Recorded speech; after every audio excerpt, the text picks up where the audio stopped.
아브라함은 믿음의 조상입니다. 너는 너의 본토 친척 아비집을 떠나 내가 내게 지시할 땅으로 가라라고 하는 말씀을 붙잡고 그 길을 따른 사람이었습니다. 내가 내게 지시한 땅이 아니고 지시할 땅이라고 말씀을 하셨는데, 그 말씀 하나 부여잡고 평생을 맡기며 살았던 아브라함, 참 위대한 믿음의 사람이 아닐 수가 없습니다. 조셉 캠벨이라고 하는 미국의 신화학자가 있는데요, 이분이 전 세계적으로 영웅들에 대해서 조사를 했답니다. 영웅들은 어떤 사람일까? 영웅들의 행적은 어떠한 그런 행적들을 가지고 있을까? 찾아보니까 비슷한 패턴을 가지고 있다고 합니다. 대부분의 영웅들은 이제 소명을 받아요. 소명을 받습니다. 그리고 여행을 떠납니다. 또 시련과 위기를 겪지만 결국에는 그 어려움을 이겨냅니다. 그리고 다시 돌아왔었을 때에는 가족이나 또 사회에 유익이 될 만한 어떤 것들을 가르치고 가지고 오더라 라고 하는 것이었습니다. 아브라함은 하나님으로부터 큰 민족을 이루고 그의 이름을 창대하게 하며 복의 근원이 될 것이다 라고 하는 소명을 받았고, 그리고 그 길로 여행을 떠났습니다. 기근도 당해보고 아내를 잃어버릴 위기도 당해보고 조카를 구하기 위해 전쟁을 해보기도 하고, 또 아들을 제물로 바쳐야 하는 무수히 많은 시련과 위기와 어려움도 있었지만 그것들을 다 극복해냈습니다. 그리고 결국에는 믿음이 무엇인지 그 믿음의 본을 후대 사람들에게 알려주는 그러한 위대한 일을 한 사람이었죠. 그래서 히브리서 11장 8절은 말하기를, 믿음으로 아브라함은 부르심을 받았을 때에 순종하여 장래의 유업으로 받을 땅에 나아갈새 갈 바를 알지 못하고 나아갔으며 라고 말을 하고 있습니다. 갈 바를 알지 못하며 나아갔지만 그러나 하나님의 부르심을 따라 믿음으로 살아온 그 아브라함의 위대한 모습, 참으로 존경스럽습니다. 오늘 현신 예배를 드리는 일남전도 회원분들 한 분 한 분 생각을 하면서 아브라함과 같은 삶을 사시지 않았을까 하는 생각을 해보았습니다. 많은 경우 믿음 생활의 1세대 분들이라 생각이 들어요. 물론 이분들의 부모님 되시는 분이 신앙생활을 먼저 하시는 분도 없지 않아 있었겠지만 그 연세를 생각하면 대부분이 믿음의 1세대들이시겠다. 그리고 지나온 역사 속에서 힘겨운 날들이 얼마나 많이 있었을까. 일제강점기부터 해서 또 전쟁도 겪으시고 보릿고개도 겪으시고 여러 가지 힘겨운 날들을 견디며 살아오셨던 그런 분이시겠구나. 그래서 이분들의 헌신과 수고가 나라 경제의 버팀목이 되기도 했고, 또 우리 남천교회가 여기까지 오는 데 있어서 큰 헌신을 하셨던 그런 분이시 않나 싶습니다. 이분들의 기도 제목이 있다면 가정과 교회를 향한 마음, 그것들이 가장 클 것이라 싶습니다. 평생을 믿음으로 살아온 신앙의 선구자로서 다음 세대들인 우리 교회의 다음 세대들이 어떻게 하면은 이 교회를 통해 복을 받고 또 은혜로운 삶을 살아갈까, 이런 것들만을 생각하면서 남은 생을 사실 것입니다. 마치 오늘 아브라함이 간절한 마음으로 한 도성을 위해 애를 쓰는 그런 심정으로 기도했던 것처럼, 비록 그들을 다 살려내지는 못했을지라도 끝까지 기도의 줄을 놓지 않으실 분들임에는 틀림이 없습니다. 나이가 들어가며 몸도 마음도 연약해지기 쉽지만 모세가 죽은 나이 120세가 되어도 그의 눈이 흐리지 않았고 그의 기력이 쇠하지 않았던 것처럼 우리 일남전도 회원 모든 분들도 그렇게 사시다가 주님의 부르심을 받을 수 있기를 간절히 기도드립니다. 아브라함을 방문했던 세 사람 중 두 사람은 소돔으로 향하여 갔고, 아브라함은 한 명 남은 사람 앞에 서 있습니다. 성경은 앞에 보면 사람이라고 설명을 하고 있지만 실제로 그분은 사람이 아닌 여호와 하나님이셨습니다. 본문 22절에 보면 그 사람들이 거기서 떠나 소돔으로 향하여 가고 아브라함은 여호와 앞에 그대로 섰더니 라고 말씀하고 있습니다. 아브라함은 자기 집을 방문했었던 세 분에 대해서 극진히 대접을 했습니다. 말하자면 그는 극진히 대접을 했을 뿐인데 하나님과 두 천사를 대접한 셈이 됩니다. 아브라함은 부지불식간에 천상의 존재를 잘 대접한 사람이 되었습니다. 아브라함의 이런 미덕을 염두에 두고 히브리서 저자는 이렇게 말한 바가 있습니다. 손님 대접하기를 잊지 말라. 이로써 부지 중에 천사들을 대접한 이들이 있었느니라. 이 말은 아브라함을 염두에 두고 하는 말입니다. 아브라함은 어떤 사람이었을까? 매사 손님 대접하기를 힘을 쓴 사람이었던 것 같습니다. 그가 그렇게 할 수밖에 없었던 이유는 그 역시도 오랜 세월 자기의 본토와 친척과 아비집을 떠나 살아온 경험이 있었기 때문입니다. 낯선 곳에서 산다는 것, 또 낯선 땅에서 그리고 그 땅을 밟으며 산다는 것, 힘들고 어려운 일이었을 것입니다. 그를 따뜻하게 맞아준 사람들도 있었겠지만 매몰차게 그들을 내던진 사람들도 있었습니다. 그것들을 통해 아브라함은 많은 것들을 배웠고 그 가운데에 나는 그 누군가를 위해, 그 누군가의 인생을 위해 설 자리를 마련해주는 그런 사람이 되어야 되겠다라는 마음을 아브라함은 가졌는지도 모릅니다. 아버지는 그런 분이신 것 같습니다.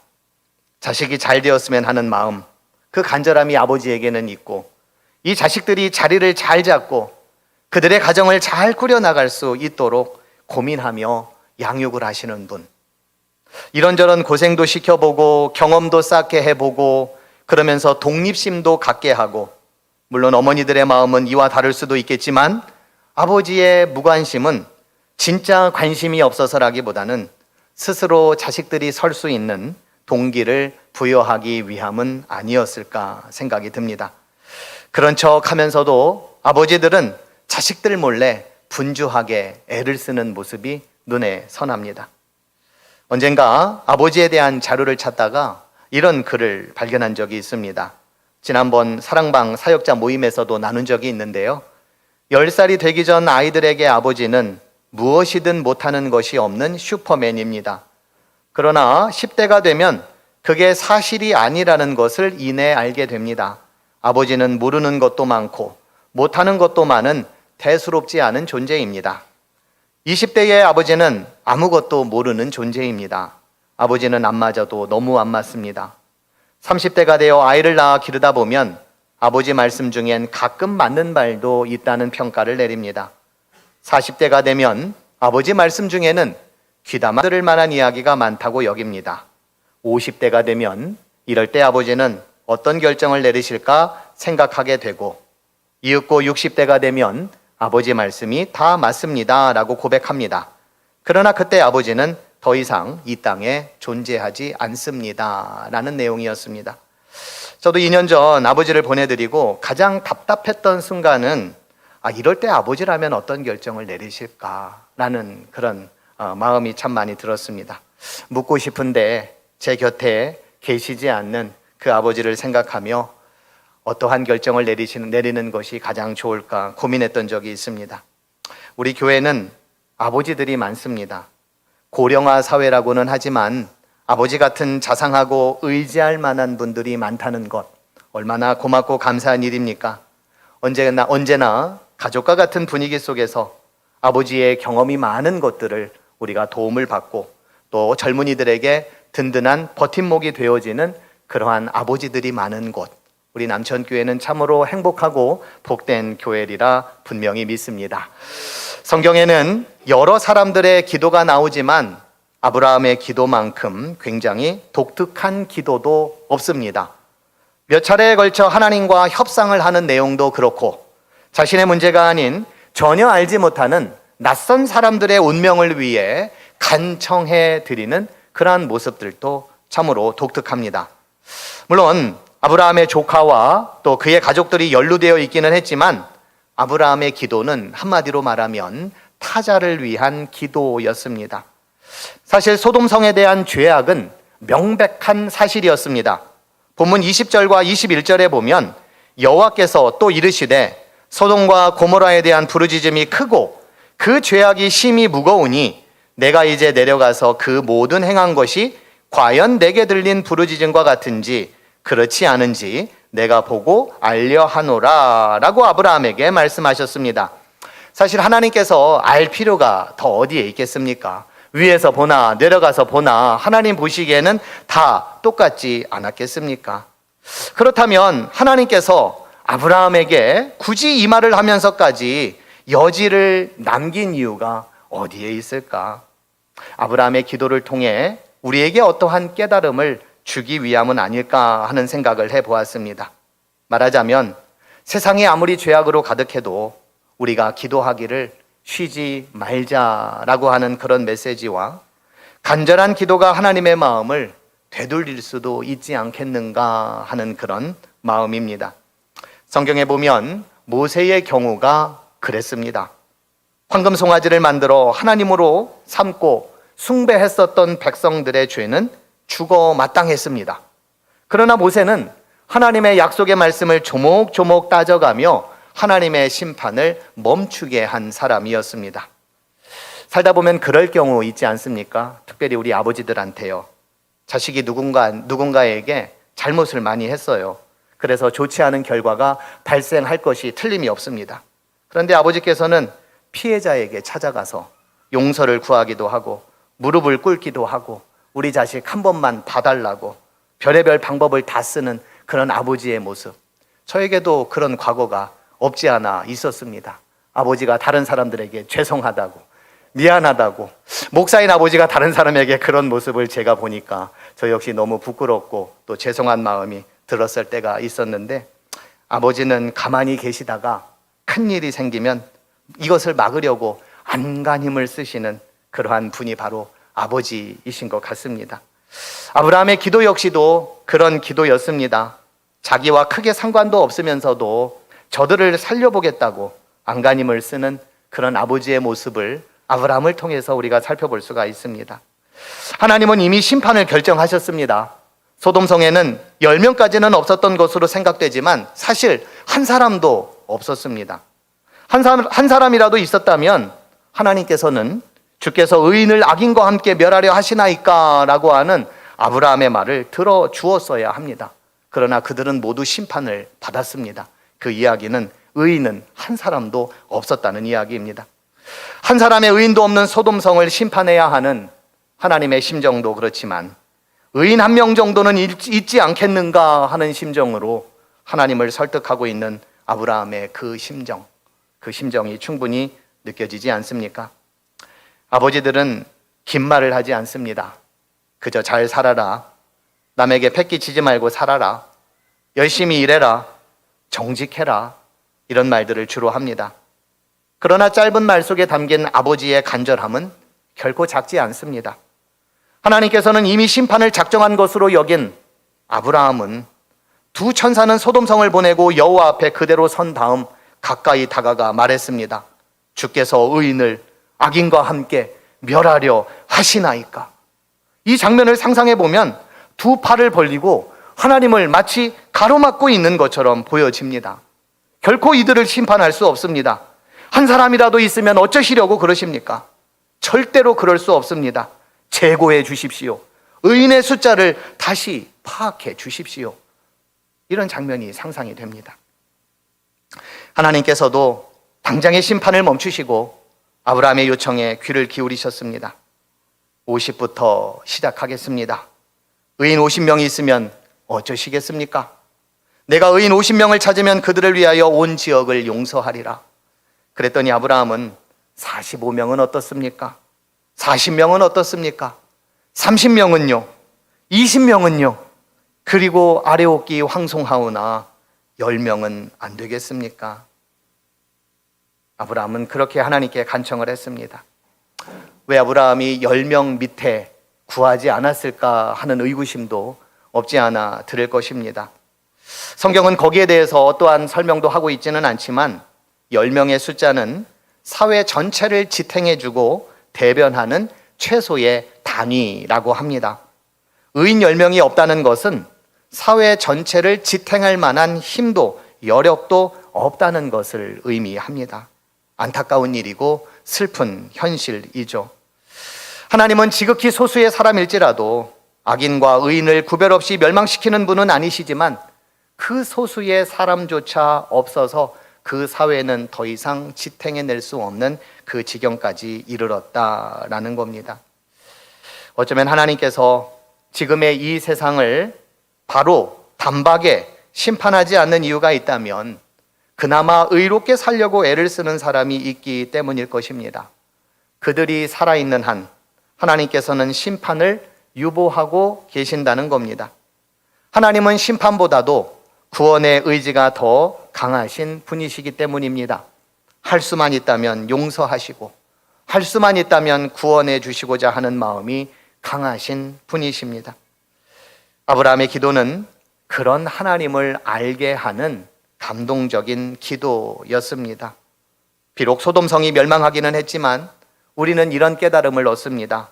세상은 비록 점점 악해 가더라도 우리 교회는 의로운 하나님의 백성을 계속해서 흘려보내는 곳이 되어야겠다라는 겁니다. 일찍이 구상이라고 하는 시인이 계셨는데 이 시인이 젊은이들과 이런저런 이야기를 나누던 가운데 한 사람이 이분에게 여쭈었습니다. 혼탁해진 세상 속에서 크리스천이 할 수 있는 일이 무엇이 있겠습니까? 그랬더니 구상 선생님은 이렇게 말씀하셨습니다. 깨끗한 물을 계속해서 흘려보내야 합니다. 그랬더니 그 청년이 다시 물었습니다. 아니 선생님, 그거 말고 좀 더 현실적인 방법은 없습니까? 그랬더니 구상 시인이 이렇게 말했습니다. 깨끗한 물을 계속해서 흘려보내야 합니다. 아브라함의 기도는 실패였다고 생각하는 사람이 있을런지 모르겠습니다. 기도는 항상 문제가 해결이 되고 외적인 상황이 바뀌어야만 한다고 생각하기 때문입니다. 그러나 기도의 응답이라든가 기도의 보람은 문제 해결에만 있지 않습니다. 우리는 아브라함의 기도를 통해 하나님의 구원의 의지를 보았습니다. 아브라함의 기도를 통해 나만을 위한 인생에서 타자를 위한 삶이 되어야 할 것도 배웠습니다. 아브라함의 기도를 통해 오늘날 세상이 이 모양이 된 것은 기도하는 양이나 시간만큼 우리 신앙인들이 하나님과 더 깊이 있는 교제가 없었음을 또한 깨닫게 됩니다. 아울러 아브라함의 기도를 통해 그것이 인간의 죄 때문이든 아니면은 욕심 때문이든 혹은 인간의 사악한 마음 때문이든 이로 인해 고통받는 이들의 신음소리를 우리는 결코 외면하지 말아야 할 것이고 교회는 계속해서 깨끗한 물이 흘러갈 수 있도록 지속적인 기도로 맞서야겠다는 것입니다. 오늘 헌신 예배를 드리는 제1남전도 회원분들에게 오늘 말씀을 토대로 몇 가지 권면의 말씀을 감히 드리고자 합니다. 첫 번째는 하나님과 늘 기도로 교통하는 그러한 기도자가 되시기를 간절히 기도드립니다. 하나님께서는 아브라함에게 소돔성에 있을 일들에 대해서 미리 고지해 주셨습니다. 이 말은 하나님을 가까이 하는 사람은 하나님의 뜻과 마음을 먼저 헤아려 볼 수 있음도 의미합니다. 각 가정을 향한 하나님의 뜻을 헤아려 주시고 우리 남천교회를 향한 하나님의 마음을 헤아려 주셔서 우리가 어떤 길을 어떻게 가야 할지를 우리 남전도 우리 어르신들께서 기도의 삶을 통하여 우리에게 가르쳐 주시기를 당부드립니다. 두 번째는 하나님 앞에서 담대하게 살아가시는 여러분들이 되기를 간절히 기도드립니다. 사도 바울은 빌립보서 1장 20절에서 나의 간절한 기대와 소망을 따라 아무 일에든지 부끄럽지 아니하고 오직 전과 같이 이제도 온전히 담대하여 살든지 죽든지 내 몸에서 그리스도가 존귀하게 되게 하려 한다고 말씀하셨습니다. 아브라함은 담대한 믿음으로 길을 떠난 사람이었습니다. 그러나 그 담대함은 어떤 때에는 왕 앞에서 아내를 누이로 속이는 비겁한 모습도 보이긴 했습니다. 그러나 아브라함은 자기와 상관이 없는 사람들을 살리고자 담대하게 하나님 앞에 선 사람이기도 합니다. 하나님과 장난하는 것도 아니고 6차례에 걸쳐 하나님과 흥정 아닌 흥정을 했습니다. 사람을 살리는 일이라면 부끄러울 것도 담대하지 못할 이유도 없었던 사람, 그 사람이 바로 아브라함이었습니다. 약해지기 쉬운 연세이고 몸은 이미 쇠약해져 가지만 정신과 영혼은 하나님께서 주시는 능력으로 날마다 새로워지고 담대해져서 이러한 믿음으로 살아가시는 우리 일남전도의 회원들 모두가 되기를 간절히 기도드립니다. 끝으로 우리 교회를 위해 그리고 다음 세대들을 위해 계속해서 기도해 주시기를 당부드립니다. 시편 71편에 보면 시인이 이런 기도를 드립니다. 하나님이여, 내가 늙어 백발이 될 때에도 나를 버리지 마시며 내가 주의 힘을 후대에 전하고 주의 능력을 장래의 모든 사람에게 전하기까지 나를 버리지 마소서라고 그는 간구합니다. 아브라함은 자신의 아들을 제물로 바치라는 명령에는 철저하게 순종을 했습니다. 그러나 자신과 상관이 없는 이들, 더욱이 그들이 죄로 가득하여 하나님 보시기에 이미 심판의 대상이 되었을지라도 하나님께 그는 적극적으로 기도했습니다. 혹자는 말하기를 우리가 드리는 기도의 내용 가운데에 자신과 무관한 다른 사람을 위한 중보기도는 그 사람의 신앙의 깊이를 재는 척도가 된다고 말을 하였습니다. 제1남전도 회원들은 이변이 없는 한 하나님 나라에 다 들어가실 것입니다. 그때까지 자신을 위한 기도로 채우지 마시고 우리 교회와 다음 세대들을 위해, 그리고 이 나라와 민족과 열방과 세계를 위해 기도하시기를 간절히 부탁드립니다. 그래서 하나님 앞에 섰을 때에는 나보다 남을 위한 기도를 더 많이 하였구나, 가정을 위해, 교회를 위해, 나라와 민족을 위해 참으로 애쓰며 기도하며 살았구나 하는 하나님의 칭찬을 많이 받으시는 우리 일남전도의 모든 회원들 되시기를 주님의 이름으로 간절히 축원드립니다.